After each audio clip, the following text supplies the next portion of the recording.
బెదిరించడానికి, అసలు యుద్ధాలు చేయడానికి, అవతల దేశం వాడిని బెదిరించడానికి వీళ్ళకి అవసరం ఏమొచ్చింది? ఆ యుద్ధం వల్ల ఉపయోగాలు ఏంటి? ఫస్ట్ ఈ యుద్ధాలు చేసే వాళ్ళకి ఆలోచన ఉందో లేదో కానీ ఆ యుద్ధాలకి, ఆయుధాలకి, వాటికి ఖర్చు పెట్టే డబ్బంతా బీదోళ్ళకి, లేనోళ్ళకి, ప్రతి దేశంలో లేనోళ్ళకి అసలు ఇంపీరియల్ చేసేసి చేస్తే అసలు మిడిల్ క్లాస్ అనే ఉండదు, బీదోడు అనే వాడే ఉంటాడు.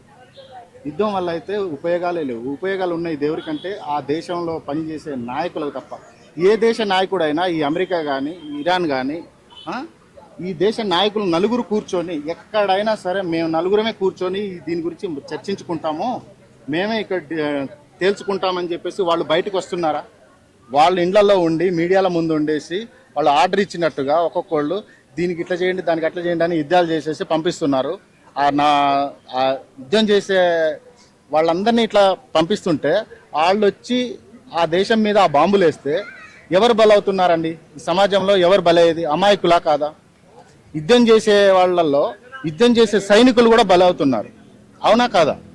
నేను అడిగేది ఒకటే, ఈ దేశ నాయకులు 4 దేశాల వాళ్ళు కొట్టుకుంటున్నారు కదా, ఈ 4 దేశ నాయకుల్ని ఒకచోట కూర్చోబెట్టి అక్కడ బాంబులు పెట్టి రివాల్వర్లు పెట్టేసి వాళ్ళు ముచ్చడి పెట్టుకొని ఎవరినో ఒకరిని కొట్టుకొని చంపుకోమని చెప్పరాదండి? అందులో 3 చచ్చినాక ఒకడు ఉందనుకో, అన్ని దేశాలని వాడిని రాజ్యం వెళ్ళమని చెప్పండి, అంతే కదా? ఈ ప్రజల మీద వాళ్ళు తయారు చేసుకున్న ఈ బాంబులన్నీ ప్రజల మీద వేస్తే ప్రజల అమాయకులు చచ్చిపోతుంటే వాళ్ళ కుటుంబాలకి ఎవరండి ఆదరణ? మనిషి పుట్టినోడు కనీసం ఆ జీవితాన్ని జీవించే హక్కు కూడా లేదా? భూమి మీద చాలా మంది పుడుతున్నారు కదా, వాళ్ళకి ప్రశాంతంగా జీవించే హక్కు లేదా? ఇరాన్ కూడా ఇప్పుడు ఆల్రెడీ అంటే యుఎస్ తో కాకుండా మిగతా అరబ్ కంట్రీస్ పైన కూడా, గల్ఫ్ కంట్రీస్ పైన కూడా వార్ చేస్తుంది. అది ఎంతవరకు కరెక్ట్ సార్? అదే నేను అంటున్నాను, యుద్ధాలు చేసి సాధించేది ఏంటి? వీళ్ళు ఏమన్నా సాధించదలుచుకుంటే వీళ్ళు కూర్చొని మాట్లాడుకొని, బాబు నా దగ్గర ఇది ఉంది, నీ దగ్గర ఇది ఉందని చెప్పేసి మాట్లాడుకొని వాళ్ళు దేశాన్ని బాగు చేయాలి. కానీ ఈ యుద్ధాలు చేసేసి నాశనం చేస్తున్నారు. కలియుగం అన్నారు చూడండి, అంతం అదే. ఇది 3వ ప్రపంచ యుద్ధం అన్నారా, మొదలైంది.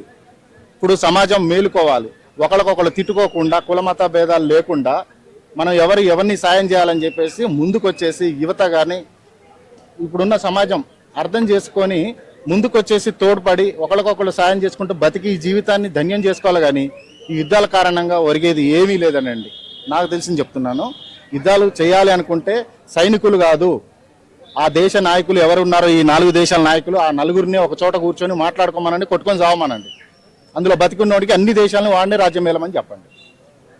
మన బయట కంట్రీలో అవుతున్న యుద్ధాలకి మన ఇండియాకి సంబంధం లేదు ఫస్ట్ ఆఫ్ ఆల్. కానీ ఇక్కడ ఉన్న కొంతమంది ముస్లిం పెద్దలు మీకు ముస్లిం కంట్రీల నుంచి మీకు పడకపోతే అలాంటప్పుడు ఫ్యూల్ ఎందుకు తెచ్చుకుంటున్నారని చెప్పేసి మన అసదుద్దీన్ గారు అయితే అన్నారు. మరి ఈరోజు అమెరికా నుంచి ఏవైతే మన గ్యాస్ అయితే తెప్పించడం జరిగింది, మరి ఎల్పిజీలు వాడడం మానేస్తారు అసదుద్దీన్ గారు? అది కరెక్ట్ కాదు.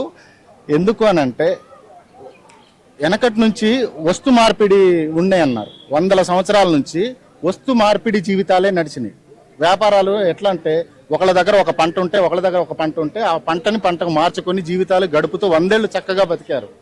ఇప్పుడు ఇక్కడ కూడా ఏం జరుగుతుంది? ఒక దేశంలో ఆయిల్ దొరుకుతుంది, ఒక దేశంలో గ్యాస్ దొరుకుతుంది. మన దేశంలో ఏంది? వాణిజ్య పంటలు దొరుకుతున్నాయి.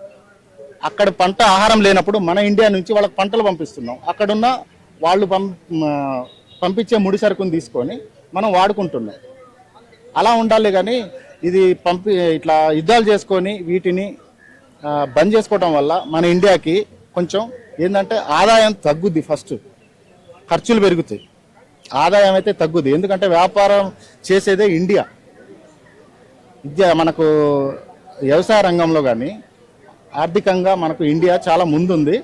మన దేశం నడవాలి అనుకుంటే ఇట్లాంటి ఖచ్చితంగా యుద్ధాలు ఆపాలి, నిత్యావసర వస్తువులు ధరలు తగ్గించాలి, అట్నుంచి వచ్చే ముడి సరుకుని తీసుకోవాలి, మనం ఇట్నుంచి ఇచ్చే ధాన్యాన్ని కూడా ఆ దేశాలకు పంపించాలి, ఆహారాన్ని కూడా. ఇప్పటివరకే కొంతమంది ముస్లిం మహిళలు, మన కాశ్మీర్లో ఉన్న ముస్లిం మహిళలు భారీగా విరాళాలు సేకరించి సేవ్ ఇరాన్ అని చెప్పి ఇక్కడ నుండి ఒక 100 కోట్ల దాకా సేకరించి అక్కడికి పంపించే ప్రయత్నం అయితే చేస్తాను. అంటే ఇక్కడ ఉంటూ ఆ దేశం పంపించడం ఎందుకు కరెక్టా కాదా అంటారా? కరెక్ట్ కాదని గురించి కాదండి.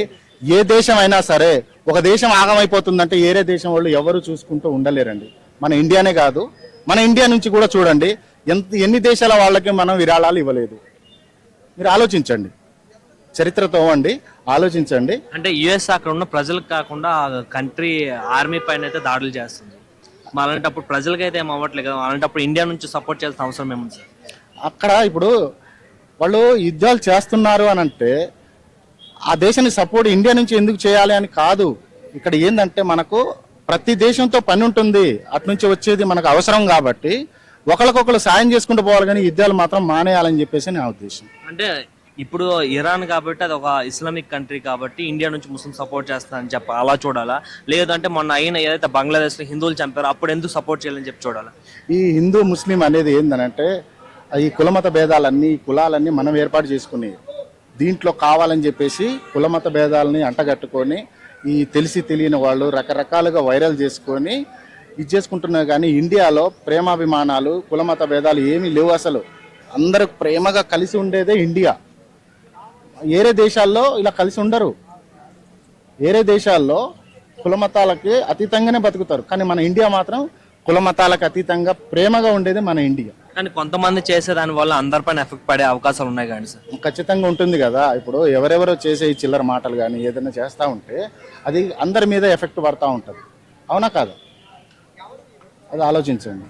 Thank you sir. ఈ వీడియో కనుక మీకు నచ్చినట్లయితే లైక్ చేయండి, షేర్ చేయండి. మరిన్ని వీడియోస్ కోసం మా ఛానల్ని సబ్స్క్రైబ్ చేయండి. మీ అభిప్రాయాలు మాకు కామెంట్స్ రూపంలో చెప్పండి. మరిన్ని వీడియోస్ కోసం మా ఛానల్ని సబ్స్క్రైబ్ చేయండి.